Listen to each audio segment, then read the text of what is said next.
Suatu kali ada seorang bertanya kepada Tuhan, Tuhan, kau itu maha besar, sungguh tak terbatas. Kalau bagi manusia, 1 juta tahun, bagi Tuhan berapa lama? Tuhan menjawabnya, cuma 1 detik anakku. Oh, luar biasa, kata orang itu. Kalau 1 juta dolar, bagi Tuhan berapa? Tuhan jawab, 1 sen anakku. Wow, kau maha hebat. Ngomong-ngomong, boleh nggak Tuhan saya minta 1 sen? Lalu Tuhan bilang, boleh saja. Tapi tunggu 1 detik ya. Hah, kalau gitu 1 juta tahun tong. Aduh Tuhan lama sekali. Wele. Cerita humor ini mengajar kita bahwa Allah yang maha besar itu memang tak terbatas oleh apapun. Allah yang maha besar itu tidak bisa dibatasi dengan waktu, ruang, hikmat, pikiran, dan apapun yang ada pada manusia. Pengalaman dan perasaan apapun tak bisa dibandingkan dengan kemahabesaran, kemaha tak terbatasnya Tuhan Allah, Sang Pencipta. Dia maha kekal. Dia tidak berawal dan tidak berakhir. Nah, saudara, ketika setiap minggu dalam pengakuan iman rasuli, saudara berkata, aku percaya hidup yang kekal. Permisi tanya, apa yang muncul dalam pikiran saudara?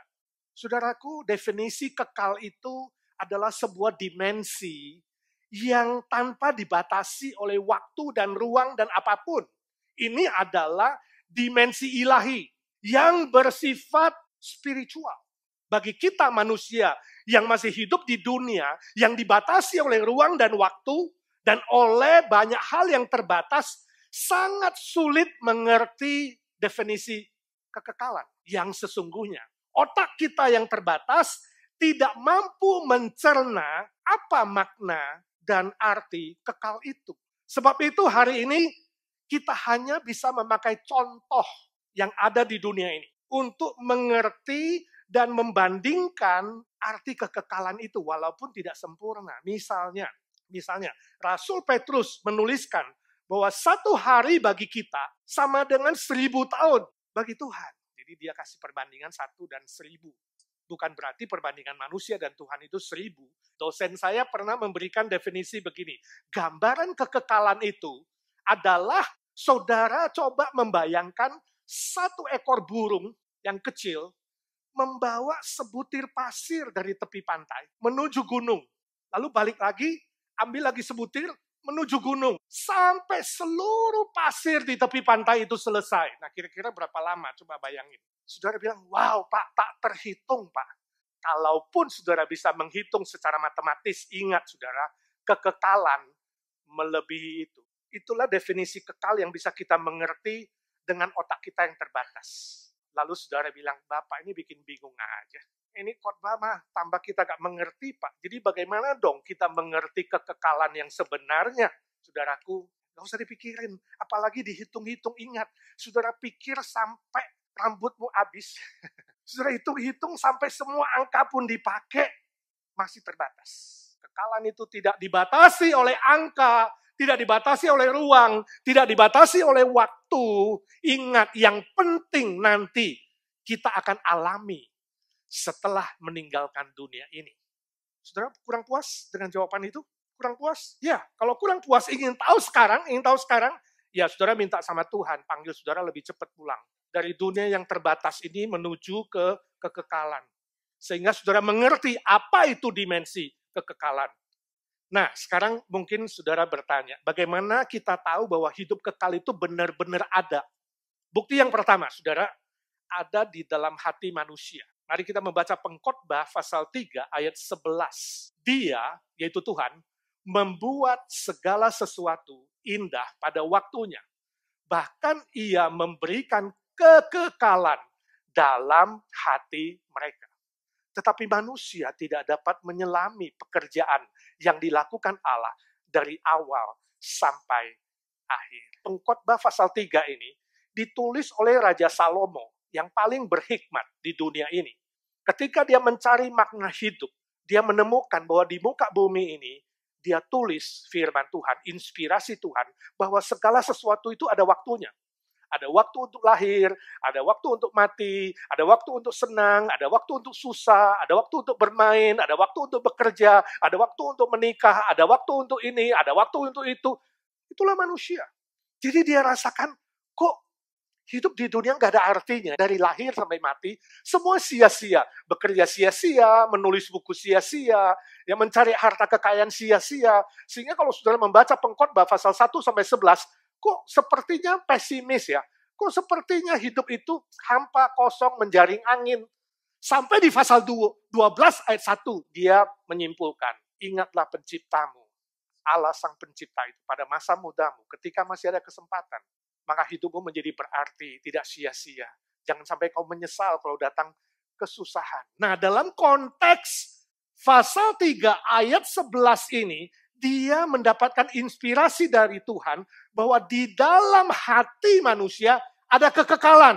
Itu yang membuat kita bisa connect dengan Allah sang pencipta. Jadi kesimpulan awal kita, kekekalan itu adalah pemberian Tuhan kepada semua manusia, bukan binatang. Hanya manusia. Tuhan taruh kekekalan itu di dalam hati kita masing-masing. Dalam sanubari kita yang paling dalam. Tuhan menaruh kekekalan itu. Masih ingat penciptaan Adam? Ketika Allah membentuk Adam dari tanah. Kemudian Allah menghembuskan nafasnya lewat hidung Adam. Nafas Allah yang masuk ke dalam hidung Adam membuat Adam menjadi makhluk yang hidup. Dan di dalam hati manusia, jiwa manusia yang terdalam, pikiran manusia yang terdalam, ada kekekalan. Inilah yang disebut dengan gambar dan rupa Allah. Salah satu faktor atau aspek dari gambar dan rupa Allah, citra Allah. Ya, selain ada rasio, selain ada perasaan, selain ada nilai moral, ya, nilai agama, juga salah satu aspek dari gambar dan rupa Allah atau citra Allah itu adalah nilai kekekalan. Sebab itu di dalam hati nurani kita yang terdalam, kita semua tahu, entahkah saudara mau menerima atau menyangkalnya, kita semua tahu, ada kekekalan. Betul? Masih gak yakin? Nah, buktinya apa? Ada kekekalan. Kalau saudara, manusia yang normal ya, pasti gak pengen mati. Pengennya hidup terus. Pengennya gak mati-mati. Misalnya saudara sakit, saudara akan usaha supaya saudara bisa sehat lagi. Kalau bisa gak mati. Kerja keras, banting tulang, tarik urat, cari duit sudah banyak. Kalau sakit keras, saudara rela membayar berapapun permintaan dokter. Yang penting bisa hidup. Nah, ini membuktikan apa? Di dalam saudara ada nilai hidup, ada kekekalan. Saudara pengen hidup terus. Contoh lain, kalau saudara beli barang nih. Saudara pengen kalau barang itu awet. Nah, betul nggak? Saudara nggak pikir ini, aduh aku beli barang ini, mudah-mudahan 2 hari lagi rusak. Nah, itu namanya dablek. Walaupun saudara beli yang murah MIC, tahu nggak? Yang nggak tahan lama MIC. Tahu MIC? Made in China. Saudara pengen itu tahan lama, nggak rusak-rusak. Padahal saudara belinya 99 sen. Ada dalam hati saudara, pengen supaya barang itu nggak rusak. Contoh lain, misalnya agama tradisi, Konghucu dan Buddha, mengajarkan kita untuk sembahyang kepada orang tua atau leluhur. Kenapa orang tua yang sudah meninggal perlu disembayangin? Karena kita punya sebuah konsep. Mereka masih hidup. Mereka bisa menolong kita. Ya, lihat aja film-film kungfu, film-film Chinese ya kan, sembahyang bapaknya lalu ngomong-ngomong, berkatilah aku dan anakku, atau aku akan pergi balas dendam, lindungilah aku. Mereka yakin leluhurnya masih hidup, nggak mati-mati, ya kan? Ada konsep kekekalan dalam hati, secara sadar atau tidak. Contoh lain, Siddhartha Gautama mengajarkan ya bahwa untuk mencapai pencerahan atau enlightenment, kita perlu meditasi, kita perlu bertapa, kita perlu menyendiri. Ini membuktikan apa? Enlightenment itu bagi dia adalah kekekalan. Sehingga manusia kemudian tidak perlu lagi reinkarnasi ke bumi ini, yang sementara yang banyak penderitaan. Contoh lain, agama Hindu mengajarkan manusia itu punya tujuan akhir, itu mencapai nirwana. Nirwana itu apa? Nirwana itu artinya sama, tidak perlu reinkarnasi lagi. Ini konsep teori mereka. Konsep kekekalan secara umum. Filsafat Mesir mengajarkan kalau manusia mati, tolong diawetkan tubuhnya. Jadi mumi, ya, mummy. Disimpan di mana? Di piramida, kan? Atau kuil dengan harapan suatu hari akan bangkit lagi dan hidup lagi. Konsep kekekalan. Ya. Filsafat Yunani, misalnya Socrates dan Plato mengajarkan puncak idealis manusia adalah kekekalan, yaitu dimensi tanpa waktu. Namun sayang, mereka gak tahu bagaimana mendapatkannya. Nah, saudaraku yang kekasih, semua keinginan untuk hidup kekal, semua kerinduan untuk tidak mati ini adalah anugerah umum. Ayat 11b, firman Tuhan berkata kepada kita, bahwa namun sayang manusia tidak dapat menyelami pekerjaan yang dilakukan Allah dari awal sampai akhir. Kenapa manusia tidak bisa mengerti? Kenapa manusia tidak bisa menyelami karya Tuhan ini? Sebab manusia sudah dicemarkan oleh dosa. Dosa telah mencemarkan otak manusia, hati manusia. Akibatnya manusia tidak tahu apa dan bagaimana memperoleh kekekalan itu. Inilah yang disebut kehilangan kemuliaan Allah. Dosa menyebabkan kehilangan kemuliaan Allah. Seluruh gambar dan rupa Allah telah tercoreng. Hati kita yang terdalam, yang memiliki kekekalan itu pun sudah tercemar. Dosa telah membutakan seluruh pikiran dan hati kita, sehingga kita tidak mengerti karya Tuhan dan pekerjaan Tuhan dalam hidup ini. Sebagai contoh, mungkin sudah pernah dengar cerita tentang 4 orang buta yang ingin menjelaskan gajah itu seperti apa setelah mereka disuruh memegang gajah. Orang buta pertama maju, dia pegang badannya gajah, lalu dia bilang, oh saya tahu sekarang, gajah itu seperti tembok yang rata, yang besar sekali. Lalu orang buta B maju lagi ke depan, mengatakan, dia pas pegang belalainya. Si B mengatakan, lu salah lu. Masa gajah seperti tembok? Gajah itu seperti pohon pisang yang basah-basah.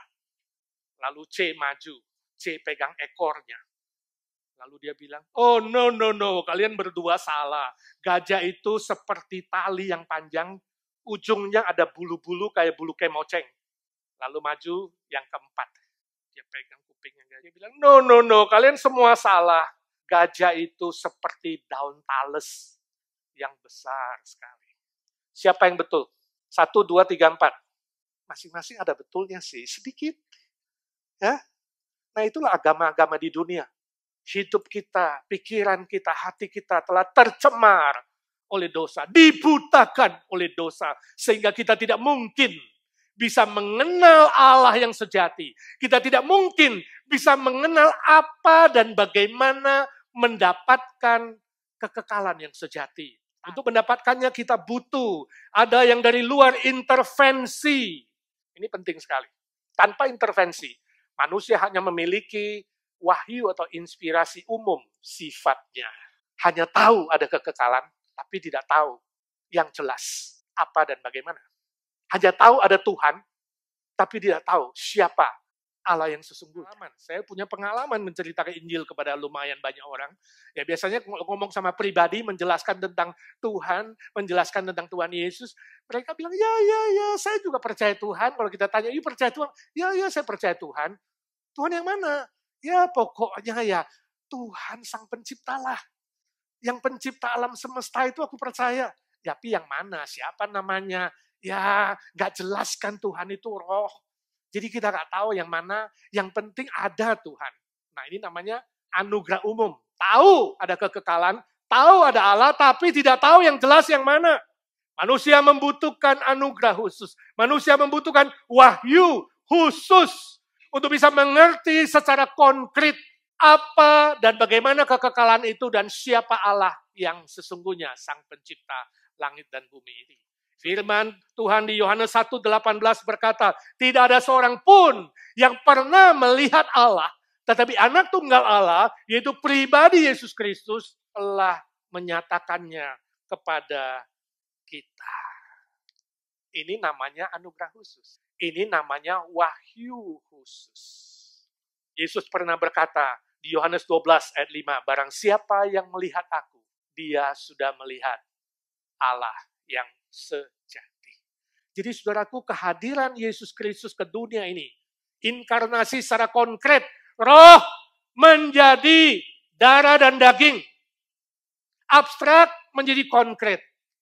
Kristus memperkenalkan Allah yang sejati dan menjelaskan kepada kita apa makna kekekalan yang sejati. Inilah bedanya wahyu umum dan wahyu khusus. Wahyu umum membuat kita tahu ada Allah. Wahyu khusus membuat kita mengenal siapa Allah yang sejati. Wahyu umum membuat kita tahu ada kekekalan. Wahyu khusus memberitahukan kepada kita apa dan bagaimana kekekalan yang sejati itu, bagaimana mendapatkannya.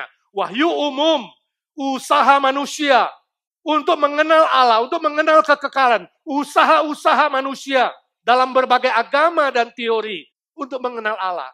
Ini disebut dengan teologi dari bawah. Usaha manusia mengenal Allah. Wahyu khusus adalah Allah mencari manusia lewat Yesus Kristus. Inkarnasi, mati di atas kayu salib menggantikan dosa kita. Dan bangkit pada hari ketiga, memberikan jaminan hidup kekal. Itulah teologi dari atas.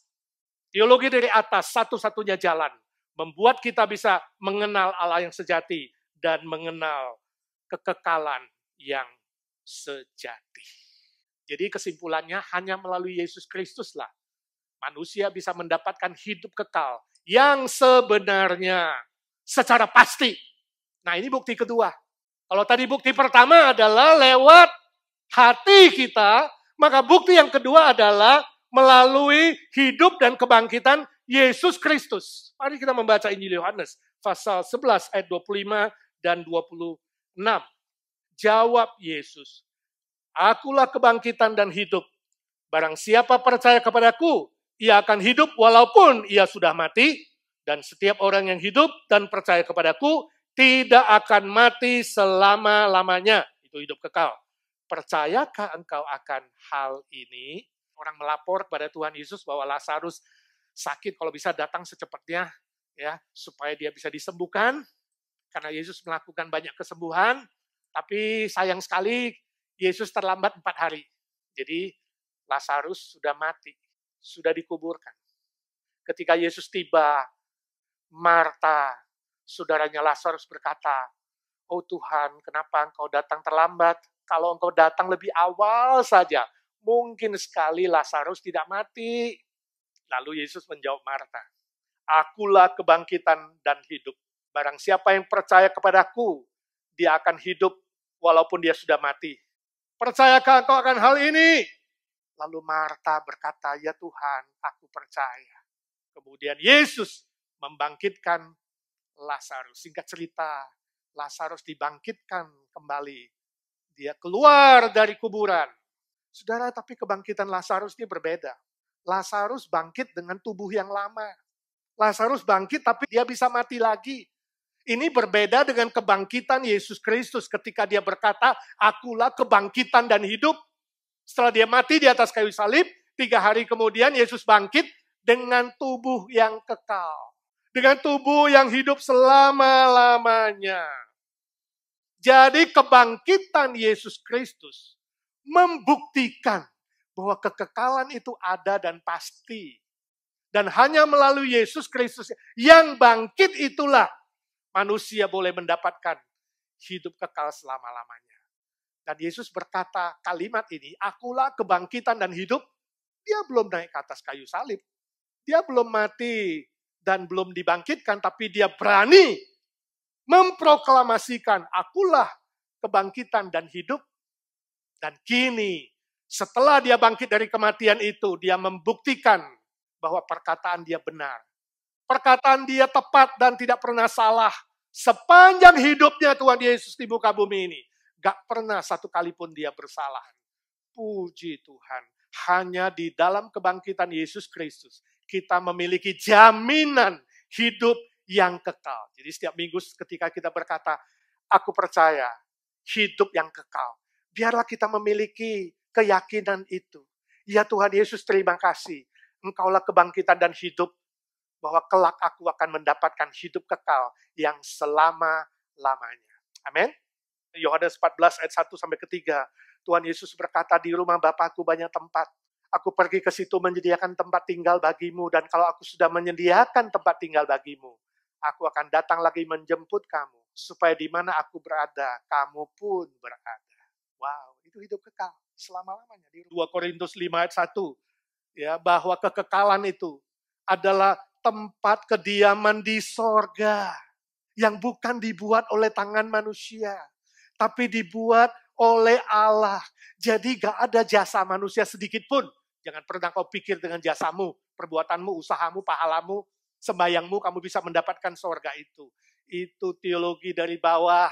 Firman Tuhan berkata hidup kekal itu di sorga. Di sana tidak ada lagi sakit penyakit, tidak ada air mata, tidak ada kegelapan, tidak ada stres, tidak ada susah, tidak ada segala hal yang terbatas ini. Selalu tak terbatas selama-lamanya. Indah, mulia, sukacita dan bahagia selama-lamanya. Tak terbatas oleh apapun.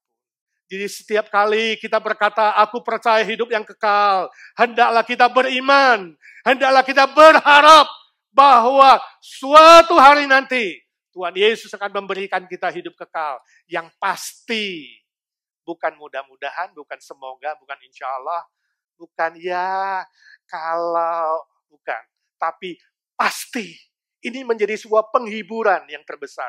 Ini menjadi sebuah kekuatan yang terbesar bagi kita yang masih hidup di dunia ini, yang menghadapi berbagai macam kesusahan, persoalan, dan tantangan. Amin. Nah, saudara bertanya, Pak, bagaimana mendapatkannya, Pak? Saya pernah baca cerita sepasang suami istri, ya sudah menikah cukup lama, lebih 10 tahun. Ya, suatu pagi ketika mereka makan pagi bersama, sang suami terus memandangi istrinya. Memandangi dengan mata yang hampir tidak berkedip. Melihat wajah istrinya, melihat seluruh posturnya. Cukup lama, istrinya lama-lama lihat suaminya kok agak aneh ya. Dan grogi juga dipandang begitu, dengan rasa kagum. Lalu istrinya bertanya, mas, kamu ada apa sih? Kok matamu lihat aku seperti itu? Lalu suaminya bilang, istriku, semakin hari kau semakin cantik saja. Semakin menarik. Membuatku terkagum-kagum. Setiap kali melihatmu, ada rasa syukur dalam hatiku. Lalu istrinya mengatakan, oh begitu, sambil tersipu. Istrinya mengatakan, kalau begitu kita bakalan masuk surga berdua dong. Loh, maksudmu apa? Kata suaminya. Kita berdua pasti masuk surga. Iya, kok kamu tahu sih? Gini loh mas, nenekku pernah bilang, bahwa orang yang bersyukur dan orang yang bersabar itu nanti pasti masuk surga. Nah, kamu itu kan bersyukur, punya istri yang cantik jelita seperti aku. Sedangkan aku ini bersabar, punya suami yang welek kayak kamu. Berduanya ketawa. Saudaraku, lepas dari humor sindiran istri kepada suami. Poin saya adalah, saudaraku, untuk masuk surga, tidak tergantung karakter syukur atau sabar atau karakter apapun. Atau usaha dan perbuatan apapun, tidak. Itu bukan syarat masuk surga. Neneknya si istri salah.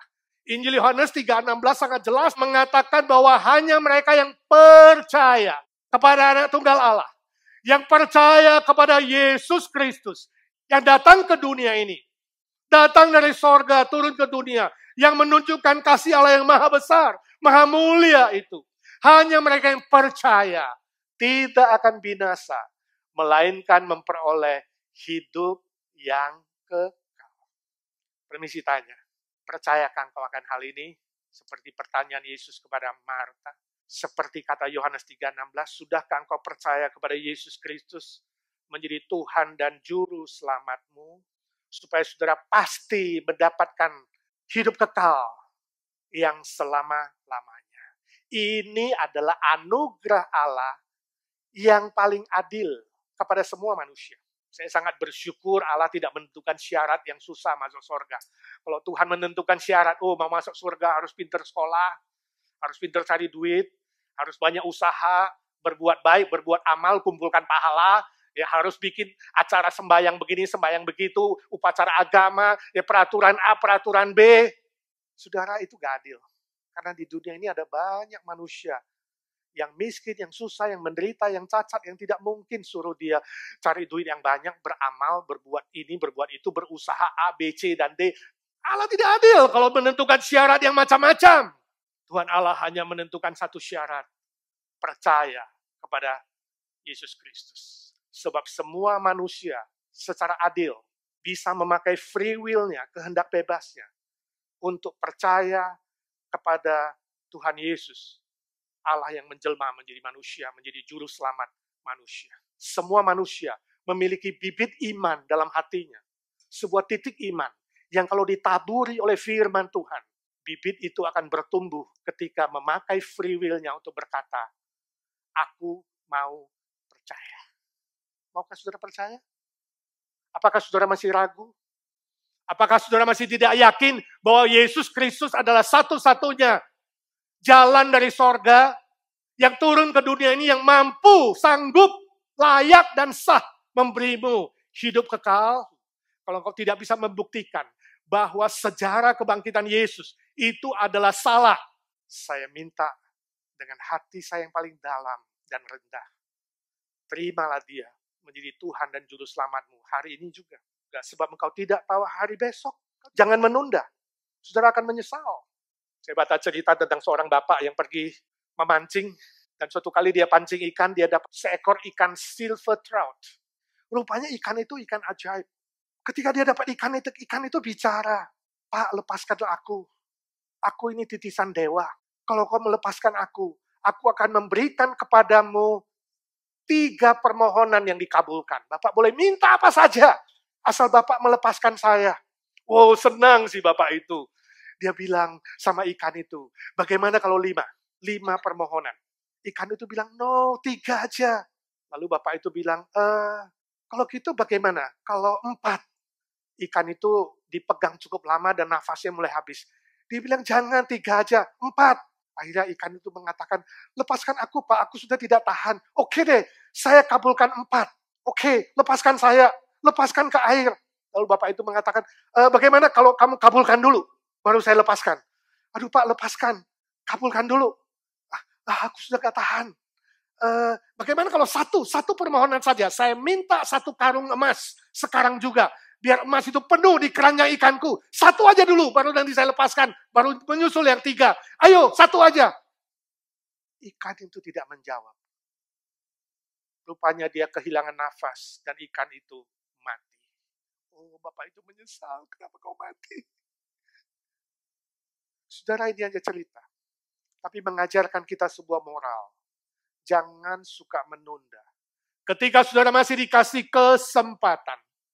Ketika saudara masih bernafas. Ketika saudara masih ditawarkan cinta kasih Kristus.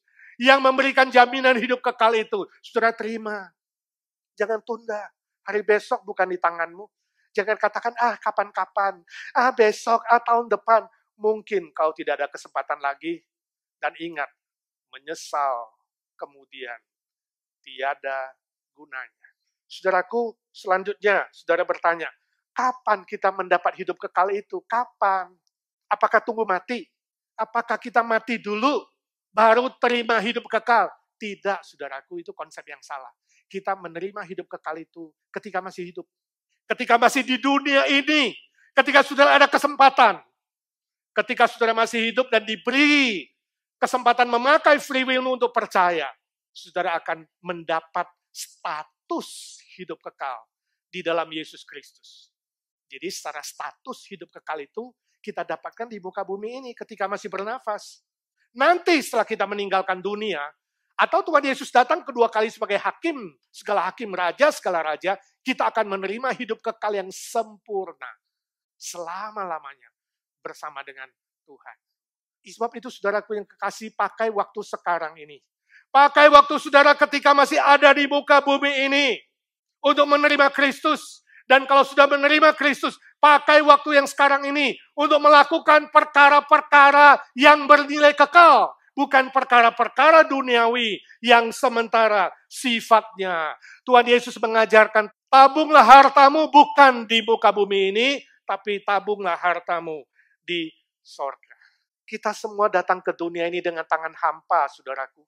Hiduplah sedemikian rupa untuk kerajaan Allah dan kebenarannya. Supaya ketika engkau pulang nanti, tidak dengan tangan yang hampa. Amin. Itu bijaksana. Itu bahagia. Ketika kita membawa nilai-nilai kekal menuju ke hadapan Allah, itu adalah bahagia yang sejati.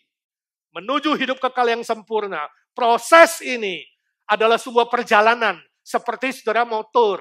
Saya tanya, kalau saudara mau tur ke Indonesia 1 bulan, apakah saudara membawa semua barang-barangmu yang di sini? Semua pakaianmu, semua sepatumu, semua tasmu, semua barang-barang kesayanganmu. Enggak. Kalau saudara mau tur 1 bulan, saudara pilih barang-barang yang perlu saja. 2 koper paling maksimal. Ya kan? Yang nggak perlu-perlu sudah nggak bawa. Ngapain? Ya, barang-barang dapur dibawa. Nggak perlu. Sama, saudara pulang ke sorga, nggak usah bawa barang macam-macam. Ya, nggak usah kumpulin emas, perak, harta, nggak ada gunanya di sana. Karena dimensi yang baru. Bahwa yang penting-penting, yaitu apa? Nilai-nilai kekal di hadapan Allah. Permisi tanya, kalau besok engkau meninggal dunia, apa yang saudara bawa? Tangan hampa? Tangan kosong? Atau saudara membawa nilai-nilai kekal yang kau kerjakan di dalam konteks kerajaan Allah dan kebenarannya, yang menjadi berkat untuk orang lain dan nama Tuhan dimuliakan.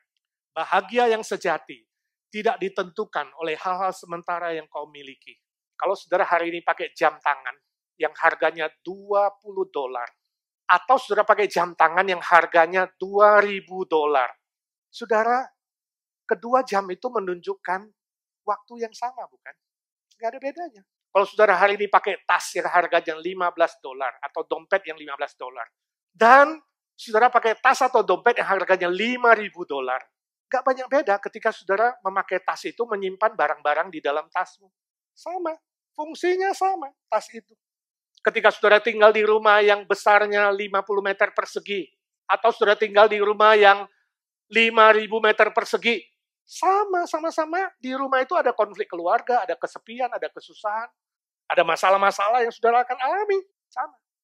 Kalau saudara hari ini berpenampilan cakep, ya, make up, pakaian mewah, dan lain sebagainya, saudara seperti bintang film lah. Dengan penampilan saudara biasa-biasa saja, kayak Pak Edi lah. Sama aja, saudara. Sama aja. Tetap kita itu butuh sehari makan 3 kali, ya kan? Bisa lapar, bisa sakit, bisa stres, bisa susah, bisa mati. Saudara terbang dengan kelas ekonomi dibandingkan terbang dengan kelas bisnis. Sama-sama tiba. Dan kalau ada kecelakaan, mungkin sama-sama juga mati. Saudara nangkep nggak makna ilustrasi ini? Kebahagiaan sejati tidak ditentukan oleh harta, benda, rumah, kekayaan, kemewahan, dan apapun yang kau miliki dan apapun yang kau usahakan. Kebahagiaan sejati itu tergantung apakah engkau mendapatkan jaminan hidup kekal. Kepastian dosamu diampuni, dan kepastian kamu menerima hidup kekal di dalam Tuhan Yesus Kristus. Itu yang menentukan kebahagiaan yang sejati. Itu sebabnya, saudaraku, kumpulkan nilai-nilai kekal di hadapan Tuhan. Ketika tiba di hadapannya, Tuhan berkata, mari hambaku yang baik dan setia. Nikmatilah kebahagiaan Tuhanmu selama-lamanya. Siapkah saudara? Mari kita berdoa. Saya beri waktu saudara bertenang diri di hadapan Tuhan. Bila saudara belum percaya kepada Tuhan Yesus dan masih ragu, biarlah hari ini saudara mengambil keputusan dengan rendah hati, mengaku dengan mulutmu, percaya dengan hatimu.